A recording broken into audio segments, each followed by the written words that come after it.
జాహ్నవి జాహ్నవి గుర్తుందా మీకు? మర్చిపోయారా? మర్చిపోయి ఉంటారులే. ఎందుకంటే నెలకి పైనే అయింది కదా. కొత్త కొత్త న్యూస్లు వచ్చినాయి, కొత్త కొత్త అప్డేట్స్ వచ్చినాయి. ఈ పాపని ఎలా గుర్తుపెట్టుకుంటారు మీరు? అసలు మన గవర్నమెంట్ ఏం చేస్తుంది అసలు? అసలు పోలీసులు ఏం చేస్తున్నారు? అదే పెద్ద పెద్ద వాళ్ళ ఇంట్లో పాప మిస్ అవుతే ఇలాగే వదిలేస్తారా? ఇలా నెగ్లెక్ట్ చేస్తారా? వస్తున్నారు, చూస్తున్నారు, వెళ్ళిపోతున్నారు.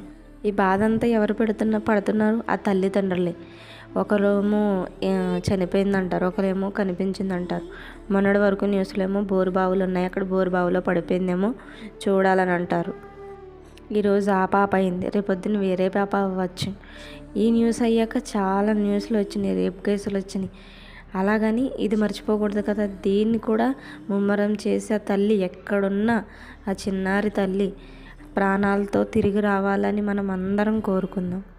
మన గవర్నమెంట్ ఫాస్ట్గా దీన్ని మైండ్లోకి తీసుకుని వాళ్ళ తల్లిదండ్రుల కోసమైనా, లేక ఏమి జరిగినా మన రాష్ట్రంలో ఏం జరిగినా మేము ఉన్నాము అని గవర్నమెంట్ నిరూపించుకోవాలంటే ఇదే వాళ్ళకి ఛాన్స్. ఆ చిన్న